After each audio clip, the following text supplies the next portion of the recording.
What's good, family? Sean Coleman, and I am the host of the new podcast, Collateral Damage. Collateral Damage is a bold and blunt podcast series that fearlessly delves into the unexpected, unsettling, and often unseen effects of the political, social, and personal events of today. Join us as we dissect pop culture, explore the rich history of black and brown people, with a special focus on the queer community, and connect the dots between politics and our everyday lives. We dive into the vibrant world of ballroom culture and tackle the hottest topics of the moment. I guess this week, what can I say about this young lady? I've admired her, just her presence alone and the way she shows up for not just herself, but an entire community. Hope Giselle, I got an opportunity to see Hope receive an award, BET Black and Iconic. Your words alone made me know that I needed to have you here for the podcast. So welcome to Collateral Damage. Thank you. Thank you for having me. No, I really appreciate it. Hope, give us some information about yourself. Tell us about you. So my name is Hope Giselle-Godsey now. Oh, As of right. a year and a half Congrats, ago. congrats. Thank you. So my husband and I have been married for like a year and a half, and I love him to death. So I cannot forget the Godsey because when I do, he's in my chest. Like, why you ain't say? Sorry, But hubby. I'm sorry, hubby. I am an international organizer, an author, an advocate, and activist. And yes, those are two different things completely. Oh, Um, I am a writer of two different books, Until I Met Black Men and Becoming Hope, Removing the Disguise. And I've been in love with this work since this work chose me, right? I transitioned in college and had to advocate for myself on the campus of Alabama State University as the first openly and out trans woman to go and graduate from the university. And from the days of me having to figure out how to get better housing on campus, to even having my name change respected on my degree, right. I've been doing this work and it's been a beautiful journey. And so that's kind of sort of how we got here and that's how we got hope. So you led me right into my first question, right? And my first question was, what does it mean to be visible? Mm. To be perfectly honest, I think that to be visible is to be a person of immense responsibility, right? You can't just be on here saying what you want to say and not expecting that people are going to hold you accountable to those things. You Facts. can't be out here calling yourself a subject matter expert about something and not doing your research. Being visible also means that you have to understand that people want you to climb the ladder until you start climbing Right. a little bit too high, especially as a Black trans woman. Like, we're supposed to ascend, but we're not supposed to ascend and be able to afford Chanel earrings Right. or, be able to afford a BMW or whatever your vice is. And I think that, like, the more visible you are, while your message is also just as visible as you, so is your life, so is your lifestyle, and so is people's ability to ridicule all of those things simultaneously while you are trying to do the work often for them. And so, like, being visible is a blessing, and I wouldn't dare ever call it a curse, but it's a blessing and a responsibility at all times. I love that you frame it that way, right? Because a lot of us want the blessing without the responsibility. So, Absolutely. so, so for those folks that are visible and they have these platforms and they're incredibly blessed, but when it comes to like really, really giving back and being the responsible one in the room, what do we say to those that sometimes miss the mark? Everybody has the opportunity or the ability to grow and kind of sort of to learn. And I think that when you miss the mark, the important thing is that you are open, right, Right. to being able to be taught why that mark was missed.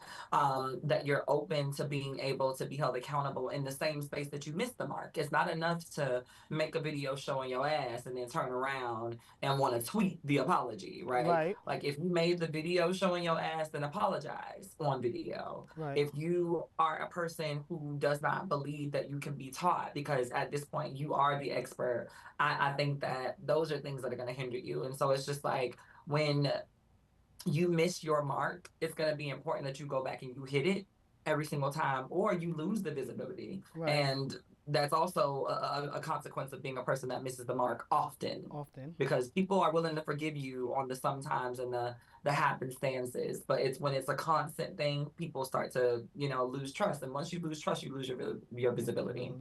So congratulations on the Webby, right? Thank you. Amazing. Talk to me about what that feeling was like. What inspired, right, Ooh. you to actually even just partake in that project? Well, I mean, Nancy Mason's been a pain in everybody's ass, right? Like, she's so fucking annoying. Like, when she popped out and was like, you can't use the bathroom here, and, like, made this big ass deal about it. Like, it wasn't enough for you to, like, tweet it or, like, keep it on the house floor. You decided that you were gonna go out of your way to, like, make a post with a sign, do all of this stuff. And I had my last fix, like, this is the people's house, and trans people are a part of the people whose house this belongs to. And so I got together and I put out a rallying call, like I posted it on Instagram. If you were there, you saw, like, I was like, hey, if y'all got time, pop in on this Zoom call. We're about to organize. I want to keep it, X, Y, and Z, but this is what we're going to do. And so once we got there, um, my friend Elizabeth Booker, who is an amazing ally to community and also an amazing lawyer and social rights and social justice activist herself with a huge platform, Elizabeth was like, you know what? I'm going to just film this, because we were already just having a good time in the bathroom and we were just laughing and kikiing. And Taylor Chandler, who works here in DC, she was the one that started singing the song. And so, like it was a group effort. We were there to resist and to make our presence known in the restrooms. And we all kind of sort of collectively came up with that idea together. And I just appreciated the fact that, like, the group of them, all of the folks that were involved, Britton and EC and Nala, who worked behind the scenes, and then Javanna and Taylor and James and Lex and so many other folks that were there that were just able to show and share that space. This wasn't a Hope Giselle activation because I organized it. It was a group activation that they trusted me to lead, which I'm super grateful. So I tell people all the time, I didn't win the Webby by myself. The group of us won the Webby, which is why it says Hope Giselle and Allow Me, which is my nonprofit organization. I love the fact that you included trans men, right? Oh, absolutely. Because oftentimes when we have this discussion around bathrooms, that part of the equation has been removed. And I think it does it a disservice because I'm sure they didn't want some of those guys that popped out with you in that restroom either, and how uncomfortable it had to make them feel. Oh, absolutely. What kind of good or bad press did you get after you did that activation? Most of the press was great. I will say that I think the only person that really disliked us for real was Nancy. Like, I think Nancy was just upset about the activation. We also visited her office, so it wasn't just like we went to go dance in the bathroom. I visited her office. We had a conversation. We could not record that, but I was able to get the moments before and like a couple of moments into the initial bit of the conversation once we got into the office. But it was a really great feedback. Folks enjoyed the video. The people who didn't enjoy the video were also people who don't understand transness, because to your point, there were folks that were saying, like, why are those men in the bathroom? And I was like, because they're trans. And this is actually the bathroom that they would have to use according to y'all, And so it was one of those things where it's just like, y'all want to make laws and regulate without understanding the ramifications of that regulation. For the most part, people had a positive feedback because it was that educating moment and redefining for a lot of bigots that this is what it looks like when we follow the rules. So are y'all sure y'all want us to do that? You sure you want us to follow these rules? Yeah. I think for me, in these last couple of months, I've been sitting with the fact that oftentimes the trans community doesn't get the representation that it needs, right? In these spaces. So I'm so incredibly proud that you got an opportunity to not just activate, but to educate. Yeah. Do you think there's enough of us, Black trans folks? We'll leave the others for a moment, but particularly Black trans folks that are visible, that are participating in these educational activations, right? Is it strong enough to have a lasting impression when the dollars are allocated or when policies need to be changed? No, but I think that that's also intentional. Okay. uh Oftentimes the we know who's doing the work. We all know each other. We, you know, I know you, you know me, we know Monroe, we know, you know, Tony Michelle, we know EC and Nala and like we all know the people that are doing this work, Darrenisha and Lord, Dr. Tatiana and Alec. Like we all know these folks. Mm-hmm. The problem is the powers that be, which are oftentimes the white folks that control the purse, Mm-hmm. they want to pretend like they don't know who these people are. And they use that as a crutch for, oh, well, I didn't call because I didn't know. And now the grant funding is over and all of that stuff. And, you know, and I didn't call because I didn't know. And so now we've already got our quota for speakers and maybe next year and all of Mm-hmm. those things. And I feel like oftentimes we are always put in these positions where people keep continuously telling us, build your own, do your own thing, stop waiting for people to invite you. But the problem is people don't show up to our shit. I recently started a 501c4 called Trans in Action. And I started it because we were having a discussion, and I'm not going to say the space, but we were having a discussion that was an organizing space around finding viable candidates, trans and gender nonconforming non-binary candidates to run for office. And one of the things they said to me is about viability, right? Now I know what it means, but I want to challenge you. And it's like, well, what does viability mean? And it was like, well, can they raise money? And their excuse for not looking at us, we can't raise money. But if you recognize that as an issue, why aren't you working with us to help us become better fundraisers? Why aren't you platforming us, to your point? Because you know how to find us when it's a photo op. When you need some darker skinned people in your photo, you know how to find us, but you won't allow us the space to speak. What do we do differently to take that space? So for me, I think that I love the Aya Damons approach. I'm not sure how many people know who Aya Give us is some back. or Give us some information on it. It's just a little so insight, because so I love so Aya as well.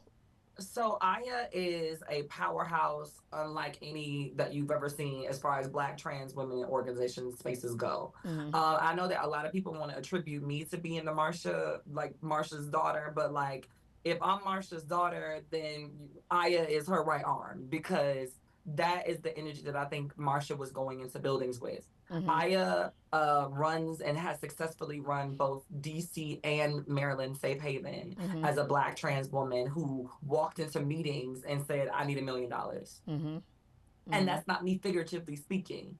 I've seen her Mm-hmm. walk up to funders and say, I need $1 million. Mm-hmm. And my thing is whether or not it was given to her in that particular way or on that particular day, sis got that $1 million. Right. And I think that when we think about people who are doing the work as far as fundraising and viability, a lot of us think that you got to be a Hope Giselle, Mm-hmm. right? Because Hope Giselle's get the money because it's a respectable thing. No, they want to pay me. They don't care about my organization. They don't care about the people that I care about. They don't care about the youth that I'm trying to sponsor to go to DC or to go on a college tour as queer kids. Mm-hmm. All they care about is making sure that my writer is committed to, which is cute for my pockets, but it does nothing for what I'm trying to build. And Right. I can only build so much out of my own pocket. So I think that when we think about viability and how to do that, it's about the Aya Damons approach. I think that Aya has cracked the code, and I think that folks like Aya have cracked the code on being able to do that. I also think that I watched a very beautiful panel this morning with Monroe Alice, T.S. Madison, and Dominique Morgan, Mm-hmm. where, you know, Dominique and Madison talked about the fact that Madison leverages her celebrity friends. Mm-hmm. And she taps into her market of people that she knows care about her and care about the things that she cares about. And so that's another way to remain viable. But everybody isn't a Madison, right? Everybody doesn't have celebrity friends to lean on or to pack it in. And so I think that outside of that, it's about visibility, which is what this Right. conversation is about. Yes. My gentle pushback is going to be, we need to make sure we're doing what we said we were doing when we asked for that $1 million, Ooh. right? Because you'll have folks that are asked for $1 million, and this is not Aya, but you'll have folks that are asked for $1 million and they have no staff, they have no infrastructure in place, they have no building, right? But you've already gone in and asked for $1 million, right? So now collectively, those funders are looking at us like, what the fuck is going on here? Like, okay, I'm gonna give you $1 million because, in my humble opinion, it's almost like they want to set us up to fail, right? So then they can turn around and say, well, we gave y'all $1 million, you didn't do shit with it, and we ain't gotta do nothing else for you because you've had this one opportunity. So I humbly say, if you're going to ask for that kind of money, if you're going to leverage your platform in that kind of way, please be able to do what you say you were gonna do. And if not, and if not, to your earlier point, reach back and grab somebody else. Because what Destination Tomorrow can't do, I can farm it to somebody else and make sure that collectively we're still accomplishing our goals. So I just had to say that because I've had people say before, like, well, they should pay me because I'm black and trans. And I'm like, you know how many black and trans people is out here? You ain't got nothing else? You ain't showing with nothing else? Those days are over. And I keep saying, in this climate that we're in, those days are long gone, and there's no telling when they're going to come back. There's a lot of trans activists and advocates that have the loudest voices now that won't be around next year because the funding is not going to support whatever it was that they were attempting to do. Indeed. So here's my other point. With visibility comes safety, right? And visibility does not guarantee your safety. So how in this climate do we convince the next generation of black trans leaders to be out and bold and visible in the face of what we know is harmful rhetoric? I'm bad at this because I'm gonna put my body on the line person. Then that's not bad at it. That's what it is. You know, my friends and the people that love me and my husband, they hate it, but like I'm willing to die about this. And when I say that, I mean it genuinely. You know, and I think that folks who don't know me and they only see my online presence, but they don't see me when I'm at the marches. They don't see me when I'm, you know, suited and booted with no makeup on, you know, in my sweatpants and my little pea coat, you know, just out there waiting on somebody to try something. Folks don't understand. Like, that's why I started as the girl who was getting arrested every other week, right? You know, for the cause. And when I say that I'm willing to die about this, I mean that. I mean, I'm putting my body, my voice, all of those things on the line if it means liberation for the next generation of people. And so I think that, like, when I think about what it means to stay safe in this, it's like understanding the risks to begin with. Right. The best way to stay safe is to know what you're up against.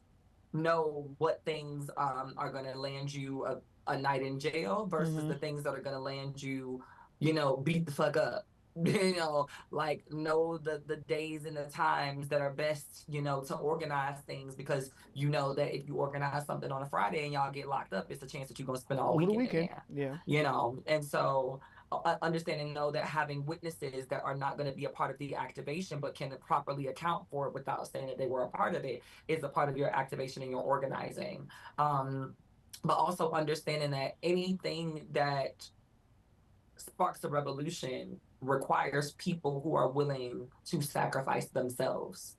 If you're not a person that's willing to sacrifice yourself for the revolution, you should not be at the forefront of it.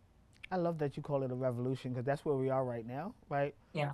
And I don't think we're ready, but I don't know what's missing. What's missing?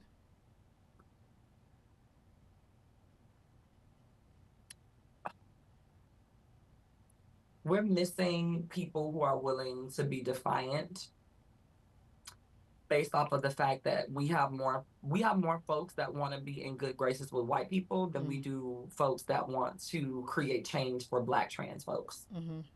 And that was real. That's the thing that scares me.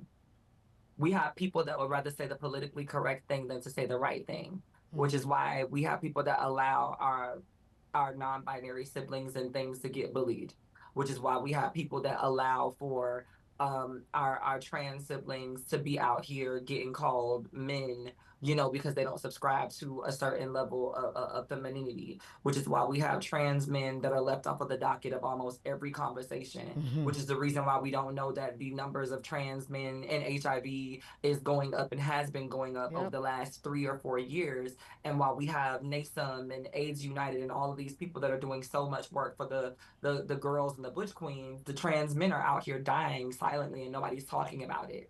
Yeah.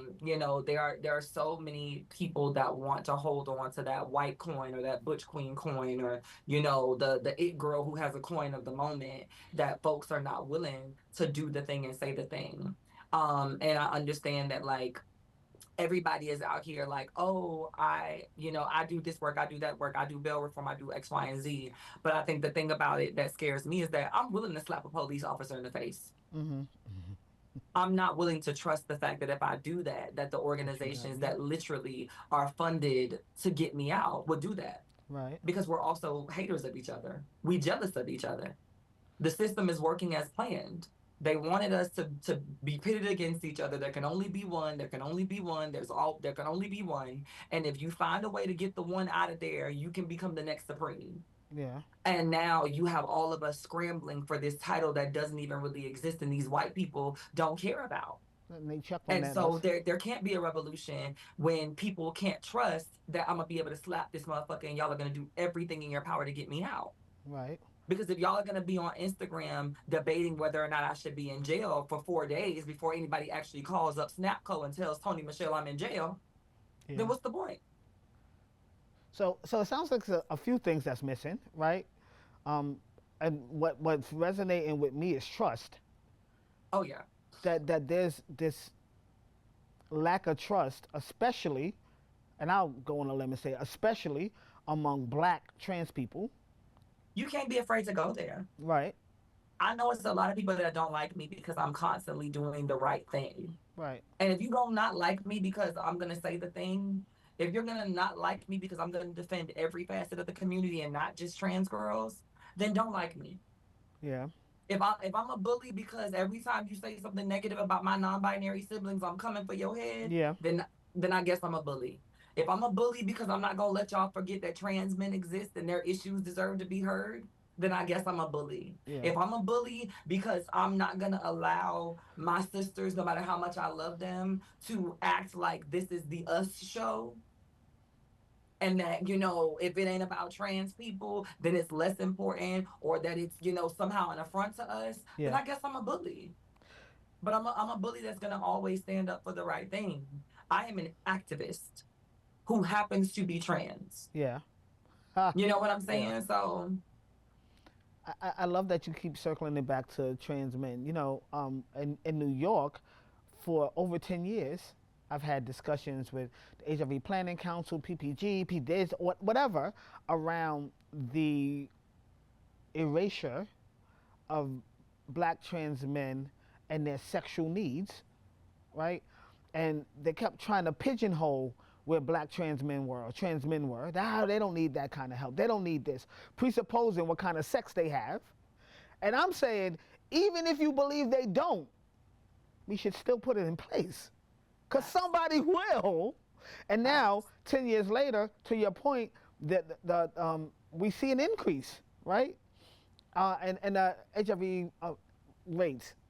What do we do differently now to reintroduce the discussion? Because I'll tell you, whenever I was in spaces before and tried to have these discussions, black trans women told me I was taking up too much space. Black trans women told me that this organizing space was for them, right? And that I had to support their efforts. And, okay, we can do that. But these things still exist. So when are we going to have these discussions? And I'm still waiting to have these discussions in a larger space because they've platformed it and, they sexualize us. But when it comes to what our significant needs are and incorporating those into policies and programs, they've missed the mark. So what do we do differently to make sure that my trans sisters, who I love and have always capped for, that now they're turning around and capping for me and saying, no, Sean, you know what? For 10 years you have been saying this. This is what we can do differently. you got to find your people. Mm-hmm. No tea, no shade. Some of the girls can't stand the boys because they don't like men. Mm. Some of the girls can't stand the boys because they like y'all and y'all don't like them. Mm. And some of the girls can't stand the boys because they can't stand themselves, Mm. right? And no matter what the reason is behind the disdain or the hatred or whatever the case may be, you have to know who those girls are and go where your causes are going to be received as brotherhood and sisterhood issues, Mm-hmm. and not as a man's issue, Right. right? And I say that with love and not to discredit the fact that trans men are men, but what I'm saying is sometimes you got to go where you know people respect the fact that all of us in here are trans and have an experience of dealing with the world as a trans person, not as a trans woman who's just proud to be a trans woman, or a trans man who's just proud to be a trans man, or a non-binary person. Like, I want to go where the people understand that all of us are in this together, no matter how you identify, and put it down on paper. Right. And Yeah. I think that, like, I hope that this segment, encourages other girls who feel the way that I feel to let it be known. I'm a safe space for my brothers. I'm a safe space for my brothers. I will use my platform for my brothers if I have and when I have capacity. Right. There are some girls that's not gonna do that. But I think to carve out that lane, you gotta do the things that you, instead of complain. Like, I tell people all the time when they complain about how I do what I do. Oh, she just loud. All she do is this and da da da da. And she's always angry. And I wish like her message would hit so much better if she wasn't mad. Go do it. Right. Yeah. If you are a young person and there's a version of activism that you don't like and you think that there's something that will work better, Do it. don't complain about how that person is doing their work. Go do your own work. Yeah. Yeah. Create the thing that you wish was there. I'm never gonna go complain about the way that another girl does her work, so long as her work is not harming other people within community. You know what I'm Right. saying? But if every time you get on your screen, you say, bitch, fuck the system. If that's your perpetual beef, bitch, is fuck the system. That's your work. Yeah. And it don't hurt nobody. Yeah. And there are people that need to hear that messaging in that way. Who the fuck am I to tell you, oh, you would get more X, Y, and Z if you did it like this? Right. It's not, first of all, who's to say that that's your goal? Everybody, like, I hate when people offer advice and you don't even know what a And person's goal is. yeah. Yeah. Yeah. But if your goal is to build something like that and you're a useful person, whatever you feel that is missing or lacking, create the space for it. Instagram is free for right now. TikTok is free for right now. Social media is free for right now. Right. So while it's free, use it to the best of your ability to get your messages out in the way that you think that the world will receive it. And trust and believe your audience will find you. And can we also let them know that it can't be attached to a dollar, right? Ooh. Because everybody believes that they should be paid immediately, and I get it. We are, work with work comes payment, right? But we also understand that when building something, payment may not come immediately. So it has to be driven by something more than chasing a dollar. And I think for some of us, we've gotten so conditioned to chase the dollar that the content is not up to par, that the platforming is not up to par, and in some ways they do a bit more harm because they haven't kind of teased it out in the ways in which they not, and that's not to say that they're them as a whole is wrong. It's to say sometimes maybe the approach is wrong if you're just chasing a dollar. If you are adamant that the system needs to be rebuilt, to your point, TikTok, Instagram, all these places is free. You can give tips, you can give advice, you can do activations, you can do a whole bunch of stuff. None of that guarantees any money. Are you still willing to do it knowing that it does not guarantee any money? I got one more question for you, because earlier you spoke about, us being visible and being able to show up, right? But folks wanting you to show up in different ways. Like if you love a BMW, then folks are like, well, why is she driving BMW? And if you love the Chanel earrings, it's like, you saw those earrings? Them earrings cost at least $500. How do you manage that, right? Wanting to be who you are, liking nice things, deserving nice things, and being criticized because you do the work. You shouldn't be able to afford those nice things. How do you reconcile that? I mean, I recognize and realize that I can either live my life for me, or I can live my life for the people watching me live my life. It's just that simple. Yeah. You can live your life for you, or you can live your life for the people watching you. But trust and believe, they're always gonna have something to say. If you show up to the function and you the girl with the cheap Payless shoes on, they got something to say. If you show up to the function and you the girl with the Louboutins on, they got something to say. So wear whichever ones make you the most comfortable and move on. Girl, get Right? them Louboutins. never too far away, you know? And it's one of those things where I just feel like the work requires so much of me. It requires so much of my mental health, my physical body, my emotional labor. People see the video. Yeah. They don't hear the phone calls. They don't see my inbox. That's not always asking for money. It's people asking me to hold emotional space. Can I Yeah. call you, sister? I'm just going through something really, really bad right now, and I just need somebody to talk to. I know you don't know me, but I just feel like you will get it. Right. They're not there when my husband has to hold me and rock me to sleep because I just had to listen to somebody trauma dump, but it was necessary because it might have saved that person's life. I'm not the trans lifeline hotline number, Right. Yeah. Yeah. but I signed up to be a person in community that brings light to people. Yeah. And so if at the end of the day, from the work and the labor that I exalt for this community, I want to go buy a $750 pair of fucking Chanel earrings because that's going to make me happy and toil my anxiety for the day, Yeah. then I'm going to do that. Because if I went to the hair store and got some $5 pairs that was turning green on my ears, you would still talk. So I would rather you be talking about how fabulous the Chanel ones were than how dusty the other ones were that I didn't want to wear in the first place.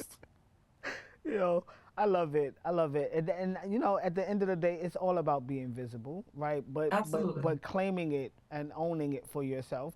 Visibility is going to look different for each one of us, and all I'm asking folks to do is just show up, That's right? it. Be your authentic self, but also show up in love and allow other people to be their authentic self. Sometimes we police other people and how they show up. I have a segment. It's called Useful Idiot. For those joining for the first time, a useful idiot is a person or people that believe they're fighting for a cause without fully comprehending the consequences of their actions.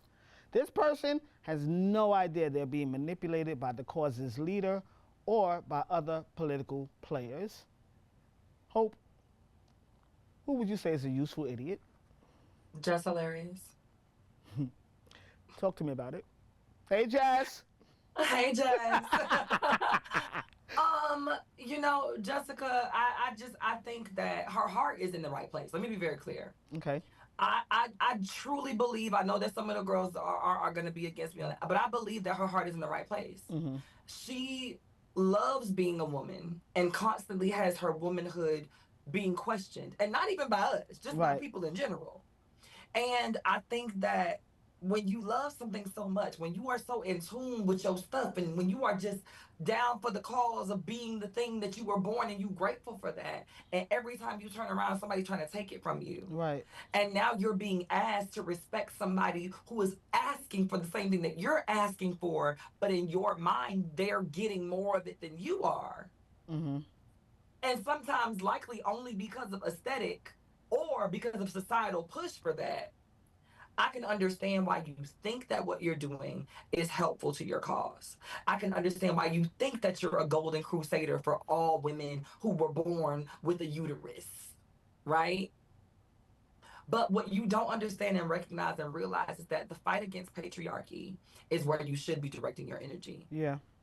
The people that define femininity as white, thin, frail, lacking of black features, which are beautiful, all of the things that are the reason why people consider you to be masculine or trans adjacent yourself. Wow. Let's fight the system together, sis, because it doesn't work for me either.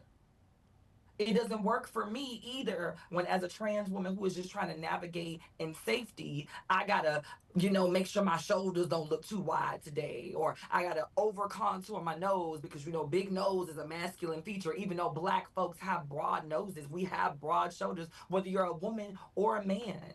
Yeah. Not every woman has broad hips. Not every black man is gonna stand 6'7" in the air and be built like a linebacker. It just doesn't happen. The system of patriarchy, the system of white patriarchy tells us what femininity, womanhood, and all of that stuff is supposed to look like, and we've ascribed to it. And now you think that you are a golden crusader for something that was never built to benefit you in the process of seeing how it doesn't benefit you, sis. Yeah. Stop being their golden retriever. and find a way to build your own sense of self through womanhood. I love it because you didn't come at her in anger, right? It's all teachable moments. If folks would just sit still long enough, let all that hate go, and pay Baby, attention, hope we could be so much better. we're gonna be so much better because we're gonna have more thoughtful discussions. We're gonna be more intentional with the folks that we have these discussions with, and we're gonna shake shit up. I'm kicking shit over this year. We'll have no choice but to kick shit over this year. I appreciate you so much for joining me. Right? Tell the folks where they can find you.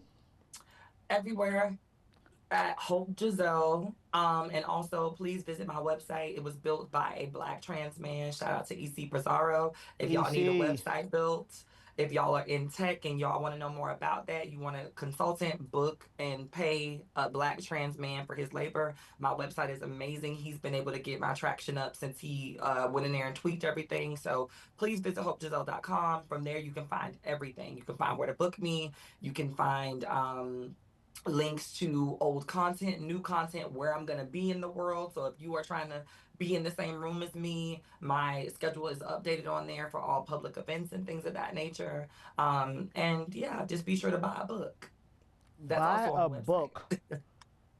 That's not asking for much. Buy a book. Buy a book. One last question. You put your whole calendar is on your website? Well, not the whole calendar. Okay. Just a public event. I'm just checking. It's like, don't give them too much, sis. Yeah, no. Y'all will not be knowing when I'm getting my wax, okay? But yeah, no. But absolutely, my public calendar of events is on my website. Thank you so much. I appreciate you. Next time we have this discussion, we have to do it in person. I'd love to have you in the studio. Smokes and a few drinks on me when you're in New York City. But again, thank you so much for your time. I appreciate you. Thank you. This has been another episode of Collateral Damage.